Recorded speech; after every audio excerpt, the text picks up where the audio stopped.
साल 1971 भारत पाक जंग का समय। पाकिस्तान की मदद के लिए अमेरिका अपनी जंगी जहाज को बंगाल की खाड़ी में तैनात कर भारत पर हमला करने के लिए सोच रहा था।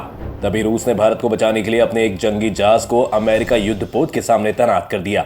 अगर कहें कि रूस भारत का सबसे भरोसेमंद और पुराना दोस्त है तो शायद इसमें कुछ गलत नहीं होगा, क्योंकि रूस ने भारत को हर मुसीबत में सहयोग किया है। रूस भारत का सबसे बड़ा डिफेंस पार्टनर भी है। फिर आता है फरवरी 2022, जब रूस ने यूक्रेन पर हमला कर दिया। अमेरिका के साथ पूरा यूरोप रूस के खिलाफ और यूक्रेन के साथ हो गया, लेकिन भारत ने रूस को ही सपोर्ट किया। रूस की इकोनॉमी को खत्म करने के लिए उस पर हजारों प्रतिबंध लगा दिए गए, लेकिन भारत ने रूस से रिकॉर्ड स्तर पर तेल खरीदकर उसकी इकोनॉमी को जीवित रखा।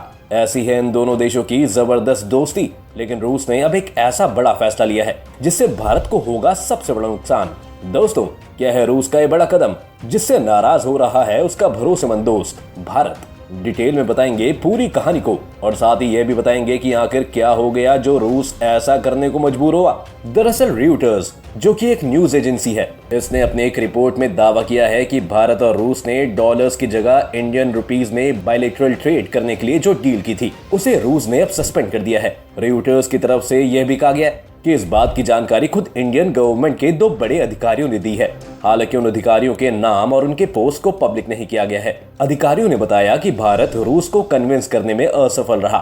साथ ही यह भी रिपोर्ट किया गया है कि रूस के इस कदम से भारत को भारी नुकसान हो सकता है, क्योंकि भारत जो अब तक रूस से सस्ते तेल और कोल खरीद रहा है, इस सस्पेंशन के कारण उसे प्रॉब्लम हो सकती है। दोस्तों, आपको बता दें कि 2022-23 में भारत रूस से हर दिन रिकॉर्ड अमाउंट में कच्चा तेल खरीद कर अपने स्टॉक को भर रहा है। एक रिपोर्ट के मुताबिक भारत रूस से हर दिन 1.64 मिलियन बैरल ऑयल को इंपोर्ट कर रहा है। दोस्तों, रूस जंग से पहले भारत के 20 सबसे बड़े ट्रेड पार्टनर की लिस्ट में भी नहीं दिखता था, क्योंकि रिकॉर्ड ऑयल इंपोर्ट के कारण वो अब भारत का 5वां सबसे बड़ा ट्रेड पार्टनर बन चुका है। जब रूस को भारत से इतना बड़ा फायदा हो रहा है तो अब सवाल आ जाता है कि आखिर रशिया क्यों रुपये में भारत के साथ ट्रेड नहीं करना चाहता है। दोस्तों, इसके पीछे एक बहुत बड़ा कारण है, और वो ये है कि इंडिया का रशिया से इंपोर्ट बहुत ज्यादा है, जबकि इंडिया जो रशिया को एक्सपोर्ट करता है वो बहुत कम है। सिंपल लैंग्वेज में कहें तो भारत रूस से खरीदता तो बहुत ज्यादा है, लेकिन रूस को देता बहुत कम है, जिसके कारण भारत का रूस के साथ ट्रेड डेफिसिट काफी ज्यादा हो सकता है। तो अगर रूस और भारत के बीच इंडियन करेंसी में ट्रेड होता है तो रूस के पास भारतीय रुपए का एक बड़ा स्टॉक बन जाएगा। अब रूस की प्रॉब्लम यह है कि वो इतने रुपयों का क्या करेगा, क्योंकि भारतीय रुपए से वो किसी दूसरे देश के साथ ट्रेड नहीं कर सकता। सिंपल बात है कि अगर कोई चीज आपके पास है लेकिन आप उसका कहीं पर भी यूज नहीं कर सकते तो वो आपके लिए यूजलेस होगा।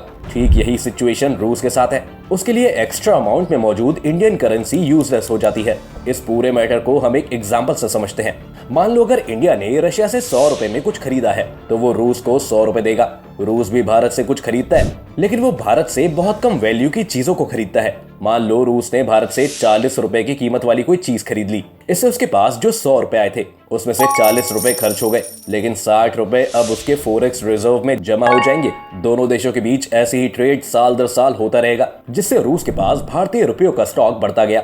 एक समय ऐसा आएगा कि उनके पास बहुत ज्यादा अमाउंट में इंडियन करेंसी हो जाएगी, लेकिन प्रॉब्लम ये होगी कि वो उसे कहीं भी यूज नहीं कर पाएगा। इस हिसाब से उसके पास जो भी भारतीय रुपए बचेगा वे सब यूजलेस होंगे, क्योंकि भारत के अलावा भारतीय रुपयों को कोई दूसरा देश लेने वाला नहीं है। अब यही मेन प्रॉब्लम आ रही है रूस के सामने, जिसके कारण रूस भारत के साथ रुपयों में ट्रेड करने में उतना इंटरेस्टेड नहीं दिख रहा है।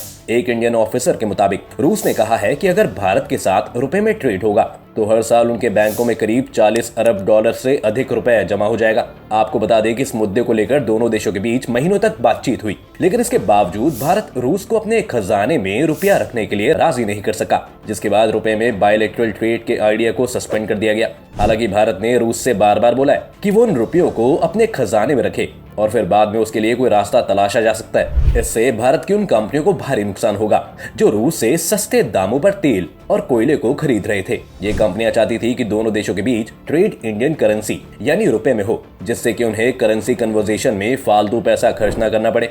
भारतीय रिजर्व बैंक यानी कि आरबीआई ने जुलाई 2022 में रुपए में पेमेंट सिस्टम की घोषणा की थी, जिसके बाद भारत ने रूस से व्यापार के लिए कई बार रुपए में भुगतान भी किया है। इस कारण से रूस के बैंकों में भारत के अरबों रुपए पड़े हुए हैं। अंतर्राष्ट्रीय प्रतिबंधों के कारण रूस उस पैसों को अंतर्राष्ट्रीय व्यापार के लिए इस्तेमाल नहीं कर सकता है। ऐसे में उसके बैंकों में पड़े रुपए अपना वैल्यू खोते जा रहे हैं, इसलिए वो नहीं चाहते कि उनके बैंकों में और भी ज्यादा भारतीय रुपए जमा हो। भारत रूस से अब भी मोस्टली डॉलर्स में ही ट्रेड करता है, लेकिन अब रूस के साथ व्यापार में संयुक्त अरब अमीरात की करेंसी दिरहम का भी यूज भारत कर रहा है। इसके साथ ही रूस ये भी चाहता है कि भारत उसे चाइनीज करेंसी, युआन या दूसरे करेंसीज में पेमेंट करे। एक सरकारी अधिकारी ने यह भी जानकारी दी कि रुपए में ट्रेड का प्लान भले ही फेल हो गया हो, लेकिन दोनों देशों के बीच व्यापार में अभी भी कोई कमी नहीं आई है। इसके साथ ही रूस से ट्रेड जारी रखने के लिए भारत ने तीसरे देश की भी मदद ली है। जैसे भारत ने किसी कंट्री से डॉलर में ट्रेड किया और फिर उस देश ने रूस को अपनी करेंसी में ट्रेड कर लिया। एग्जाम्पल के लिए भारत और चीन के बीच डॉलर में ट्रेड हो रहा है,